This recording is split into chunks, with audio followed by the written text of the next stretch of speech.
Welcome to Startup Passport by Econsulate, organized in connection with the AI Asia Summit organized by SLASSCOM, Sri Lanka.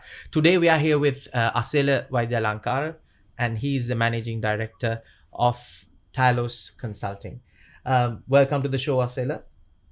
We'll start by elaborating a bit on Talos Consulting's work on responsible AI. Well, first of all, thank you for having me. It is really important work that you are doing. Happy to be here. And going back to your question, so we actually help organizations navigate the digital transformation challenges. And part of it, as we see the conversation has matured, where organizations are increasingly wanting to have AI-centric products woven into their products and services, their processes, and how they do operations.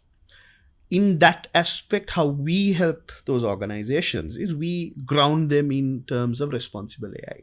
And we help them to be a little more nuanced, to take away some of the noise around AI and to actually ask very pertinent questions about itself as to how AI will add value to those organizations. And I think that is the key aspect here. AI is here. AI is transformative, but organizations need to be cognizant also of how you're going to use that particular tool in your organization. So that's where we come in, we smoothen out that conversation, and we give advisory to boards as well as CXOs on that. Okay. So that is high level of what my next question is. So I want to dig deep on that particular note.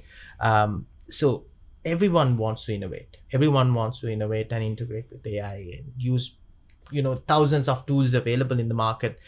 But how do you navigate that innovation? You can even use a particular use case here in explaining how an established organization can go through this. Well, a very interesting question. Because before that, I think you need to assess what your digital maturity is. Just because AI is being spoken about, and that's perhaps coming from my first answer, you need to bespoke it for your organizations. And that's where, for example, things like RPAs come in, where that is a excellent use case where you are using the transformative power of artificial intelligence to be efficient, to deliver results faster. And therefore, the customers will see faster turnaround times, faster shipping, or faster complaint resolution. So with those, you suddenly see your bottom line getting transformed.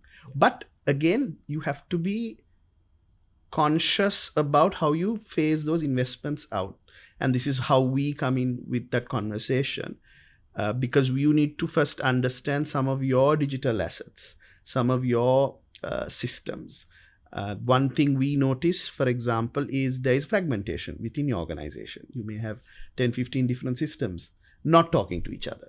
In that situation, how do you come in and do much with AI is a journey they have to take. Because we have to be conscious as well in terms of the dollar investments they make. These are some of the organizations we work with. They earn in rupees and they have to spend in dollars for these investments. So in that sense, we have to be careful in how we calibrate how these organizations approach their AI ambitions, I would say. So on the same note, with a follow-up to that question, I would want to touch on the governance and the data privacy side of it. We know that US is very big on implementation and innovation, as well as China, for example, even in adaptation to some of the AI tools, and in EU, we have seen a greater navigation towards the privacy as well as the regulation and the governance side. How do you see this happening in the global stage, and then how it impacts Asia as a region, as well as you could touch upon Sri Lanka as well? Interesting question. I'm just wondering how I can navigate the time around that, because that's a question that requires a deep dive. So it speaks to essentially what the philosophy of some of these countries are. We are seeing, in terms of a policy aspect, a geopolitical grouping when it comes to AI policy. So let me explain.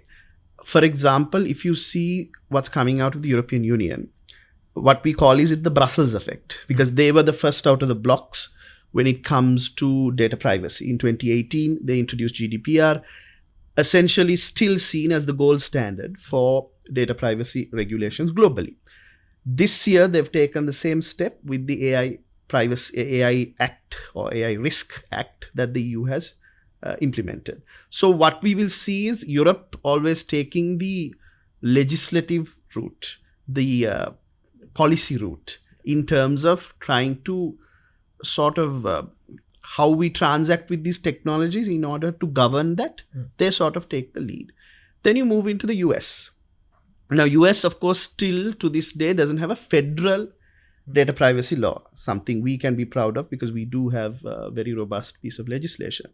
So where they are more focused on is to encourage innovation, encourage startups. You see where a lot of startups are going into that direction. And in fact, a criticism of the EU has been that these regulations sort of stifle innovation, which is why you haven't seen many unicorns coming out of EU also. This is something they are doing some soul searching on at the moment.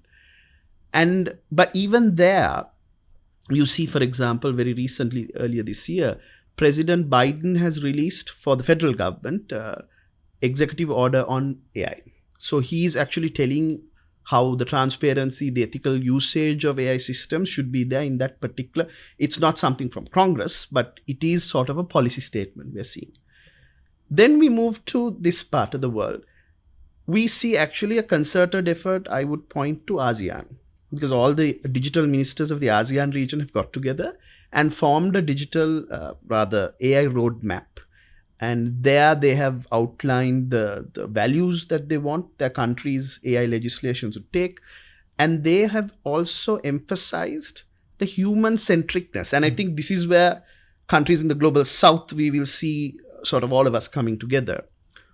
All of us are in unison agree, we know the transformative power of AI. But we agree that it has to be human-centric. Yeah. Whereas our northern or western cousins may feel it's not needed to be human-centric. We always feel this is a tool that will augment human output. Human needs to be in the center. It needs to be with some sort of human supervision. So this is the underlining policy philosophy that the global south is taking. And we see that in India, we see that in South Asia, we see that in ASEAN. So I think that is important for us to distinguish, because sooner or later, given that the EU has given an AI Act, we will also see AI Acts coming. And it's not only the EU, mind you.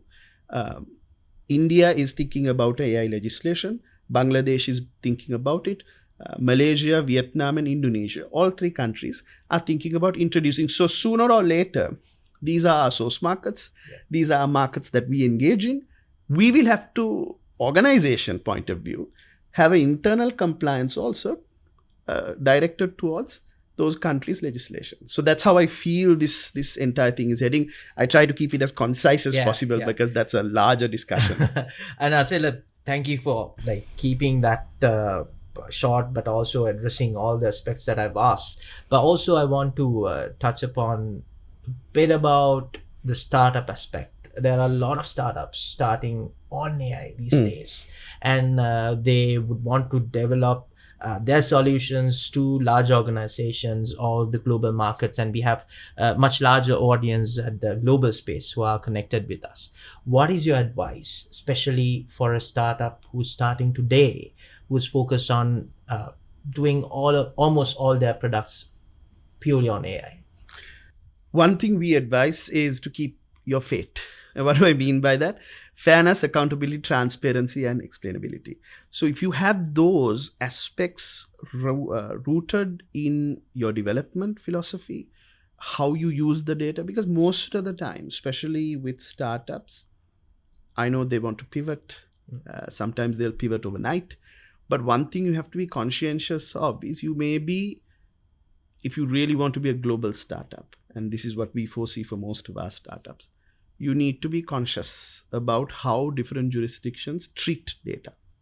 So for example, you may be asked to explain some of your outputs. So if your models are, the explainability aspect is not there in your models, if it's a black box to you, you may run into some challenges in some markets. Same with algorithmic bias. For example, if it throws out something questionable in certain jurisdictions, you may be in trouble and your growth plans may be, set back because of that. So you need to be conscious about those things. And similar to how we emphasize on data governance, cybersecurity governance, you need to look at the AI governance as well. I know this is a lot to ask from a startup, but if you do this from the ground up, it becomes infinitely easier for you to navigate in these different markets, rather than you grow and mature up to a certain degree and you're, let's say, going in for investments, you're pitching to your global clients, and then only they start asking these hard questions and you're not there yet. So probably one piece of advice would be to think of it from the ground up. Thank you very much, Asela, for that enlightening conversation. That is Asela Waidyalankara, Managing Director of Talos Consulting. Thank you very much for joining with us today. Always my pleasure. Thank you for having me.